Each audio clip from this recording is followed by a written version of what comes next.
where the Congo River winds through jungles and golden plains, one man rose from obscurity to become a symbol of absolute power, greed, and unimaginable wealth.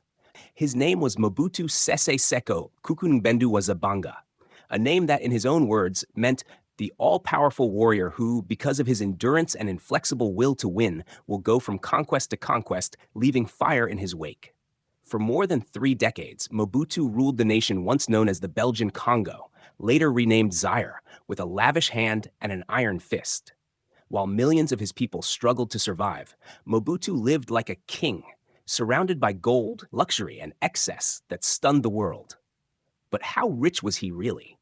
The answer is almost unbelievable. Mobutu's wealth was not merely a matter of luxury. It was a system, an entire nation transformed into his personal bank account. By the time he was overthrown in 1997, Mobutu's fortune was estimated between $4 and $6 billion US dollars, though some insiders claimed it might have reached $10 billion. This was in a country where the average citizen earned less than $200 a year. His riches were not the product of business genius or invention. They were stolen, siphoned directly from the veins of the Congolese people, from the diamonds of Kasai, the copper of Katanga, the gold of Kilomoto, and the taxes of a suffering population.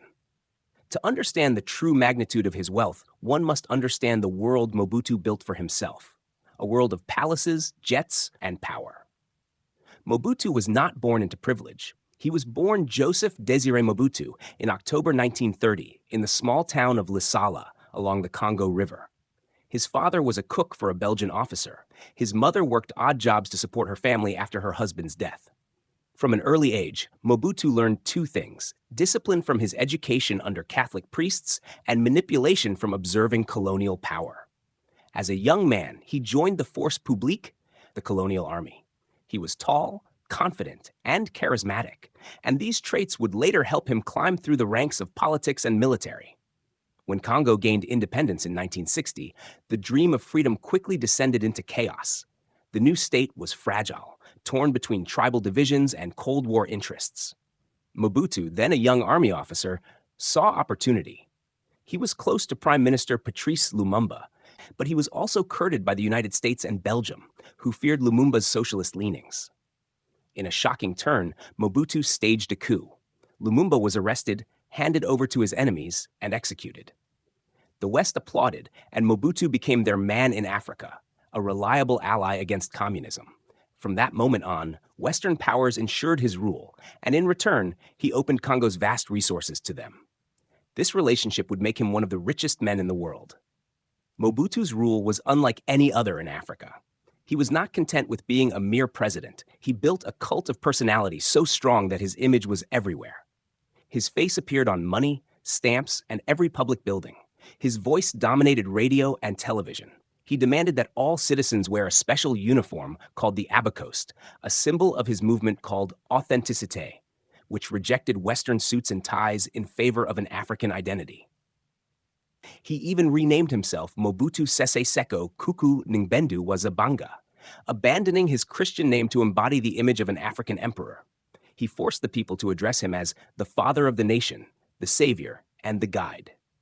In truth, he had become a king without a crown. With absolute power came absolute wealth. Mobutu turned Zaire into his personal estate. The treasury was his wallet. The nation's banks were his safes. He seized control of the country's diamond mines, copper exports, and foreign aid, funneling the profits directly into secret Swiss bank accounts. Whenever the International Monetary Fund or the World Bank sent loans meant for national development, Mobutu diverted a large portion to himself and his inner circle. It was estimated that over $5 billion in aid money disappeared during his rule. His economic policy became known as Le Mal Zairois, the Zairian sickness, where corruption was not just tolerated, it was institutionalized. Civil servants would steal from the government, soldiers from civilians, and everyone looked upward, for example, to Mobutu himself. Mobutu's personal wealth was displayed in his lifestyle. He owned at least 31 luxurious mansions across Zaire and around the world. His most famous palace stood in his hometown of Gbadolite, deep in the equatorial forest. It was nicknamed the Versailles of the jungle. This palace was an architectural wonder. Marble floors imported from Italy, gold-plated bathroom fixtures, crystal chandeliers from France, and air-conditioned rooms in a region where electricity was scarce. The compound included swimming pools, private zoos, and even an airstrip capable of landing a Concorde jet. And indeed, Mobutu's own private Concorde would fly directly from Paris to Gbadolite, carrying not only the president, but also his groceries: fresh lobsters, champagne, and fine cheese. He had another palace in the village of Kawele, one in the city of Nsele near Kinshasa, and several along the Congo River. Each one was lavishly decorated with European art, silk curtains, and leopard skin carpets. Mobutu adored leopard prints. They became his trademark. He often appeared in public wearing a leopard skin hat, gold-framed glasses, and a walking stick tipped with pure gold.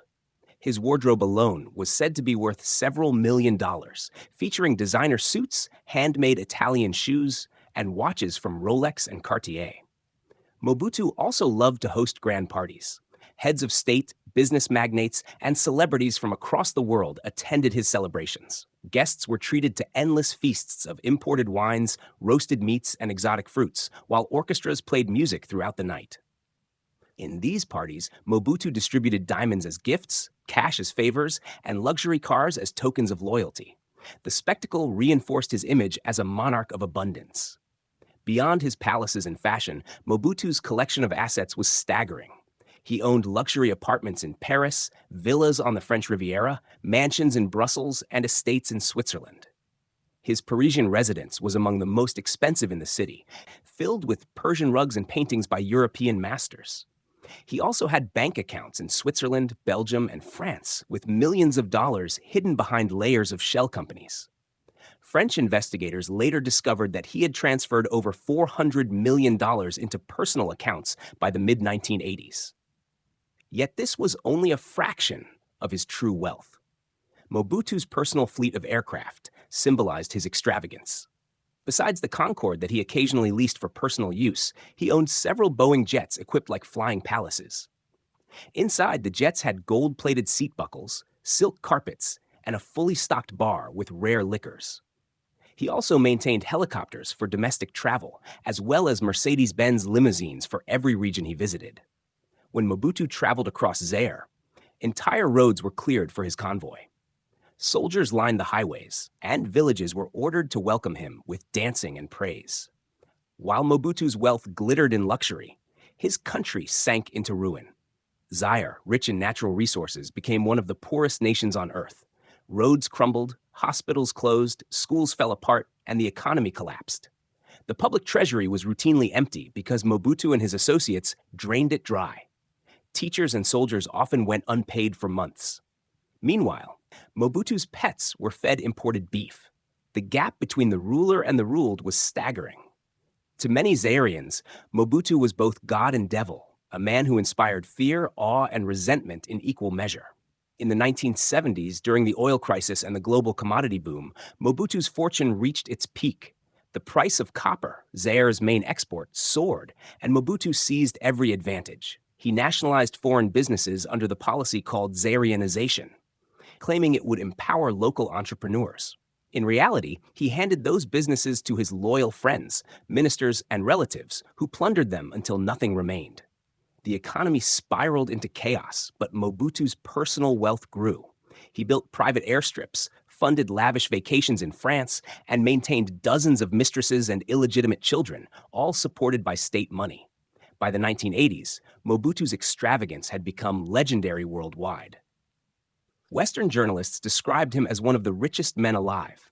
His net worth was often compared to that of oil sheikhs and tycoons. Meanwhile, the national debt of Zaire had surpassed $10 billion. Foreign governments continued to support him because he was their anti-communist ally. The United States, France, and Belgium all poured money into his regime, despite knowing how corrupt it was. Mobutu was untouchable. The Cold War shielded him. As long as he opposed the Soviet Union, his sins were forgiven. Mobutu used his wealth not only for pleasure, but also as a tool of control. He paid off generals, ministers, and tribal chiefs to secure their loyalty. He turned corruption into a political weapon. Anyone who opposed him could be bought, silenced, or exiled. He distributed land, money, and gifts as a king distributes favors. The few who dared to challenge him vanished, imprisoned, or worse. Through this web of patronage, Mobutu maintained power for more than 30 years, becoming one of the longest-serving leaders in Africa. But time, as always, erodes even the mightiest of kings. When the Cold War ended in the early 1990s, Mobutu lost his Western protection. The world no longer needed him. Democracy movements swept across Africa, and pressure grew for reform in Zaire. Inside the country, anger boiled. Soldiers rebelled over unpaid wages, students protested, and the currency collapsed. Mobutu, weakened by illness, began spending more time in his European villas than in Kinshasa. His lavish lifestyle became an insult to a starving nation. By the mid-1990s, rebellion was brewing. Laurent Désiré Kabila, backed by neighboring Rwanda and Uganda, launched a military campaign that swept across the country. Mobutu's army, poorly paid and demoralized, offered little resistance. In 1997, as rebels closed in on the capital, Mobutu fled. He boarded one of his private jets, carrying his remaining family and treasures. The man who had once called himself the all-powerful warrior escaped with a handful of suitcases. He died a few months later in exile in Morocco, suffering from cancer. He was buried quietly, far from the Congo he had once ruled like a god. When Mobutu fell, investigators rushed to trace his fortune. What they found was astonishing. Swiss banks held hundreds of millions in his name. Mansions and estates were discovered in France and Belgium. Yet the total sum of his assets was far less than expected. Much of his money had been hidden under aliases or spent on luxuries that could not be recovered.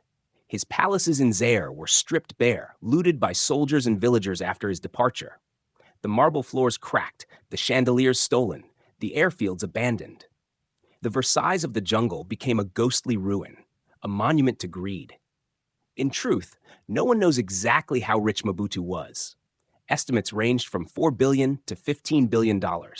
Some said he was richer than the entire Zairean government. Others claimed he once offered a loan to his own central bank to keep it solvent. What is certain is that Mobutu's fortune was built on the suffering of millions. While he lived in unimaginable luxury, his people endured hunger, disease, and poverty.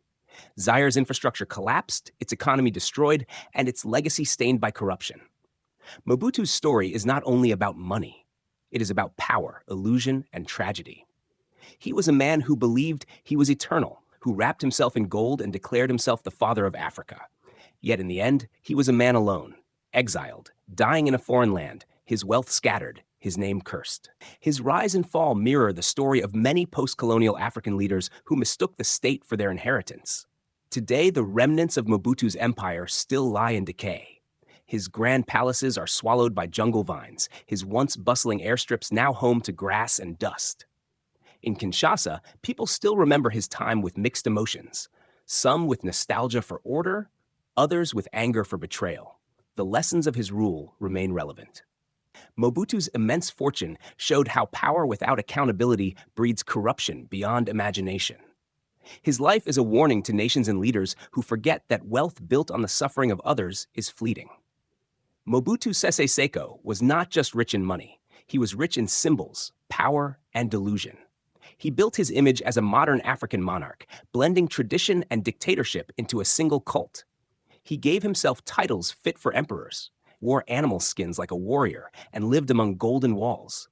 Yet behind the spectacle was emptiness, a country robbed of its soul. How rich was Mobutu Sese Seko? He was rich enough to buy palaces, jets, and loyalty, but too poor to buy peace, respect, or a legacy that would outlive his sins. In the end, his billions could not save him. The same greed that built his empire destroyed it. And when he died in exile, the man who once ruled the heart of Africa left behind nothing but ruins, memories, and a cautionary tale that wealth without justice is nothing but dust.